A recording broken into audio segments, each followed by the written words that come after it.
let's talk about 5 features of love bombing.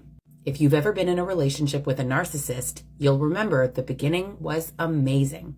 You probably missed the signs of being love bombed, and that's because you didn't know what you were looking for. Number 1, mirroring your life experiences. A narcissist is learning and studying you. In your first conversations, they are listening carefully. They're creating shared experiences.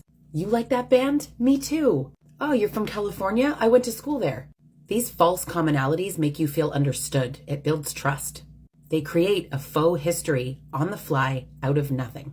Number 2 is sob stories. This is where the narcissist will victimize themselves. All of my exes cheated on me. Yeah, my dad wasn't around a lot. He was an alcoholic. My mother was awful. She constantly neglected me.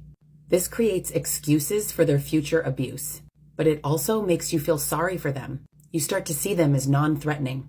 And lastly, this creates safety for you to be vulnerable with them. Number 3, they highlight the uniqueness of your relationship. The narcissist wants you to feel special. I've never felt like this before. This is the best relationship I've ever been in. I think we're soulmates. They'll tell you that you're the only person who understands them. And now you feel like the world spins around the two of you. Now they've built up your past. They've highlighted the uniqueness of the present. And this takes us into number 4, future faking. One day I'm going to marry you. Can't wait to grow old together. Let's buy a house. I can't wait to have kids with you. Future faking is part of the manipulation process. Number 5 is physical and sexual attention.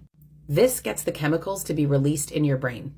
Dopamine, oxytocin, serotonin, they're all flooding your brain. It makes the narcissist an irresistible package. You're not thinking clearly anymore. This process is the beginning of how a trauma bond is built. A trauma bond is an emotional attachment that forms in an abusive relationship. It gets created when there's a cycle of abuse and positive reinforcement. As survivors and victims, it's so confusing to go from, I love you so much, you're the best thing that ever happened to me, to suddenly, why do you make me treat you this way? This is why to avoid being love bombed in a future relationship, take it slow. Pathological love relationships typically happen at lightning speed. Take time to get to know someone. Watch their words and their actions. Do they match? More importantly, do they match consistently over time? What was your love bombing experience like?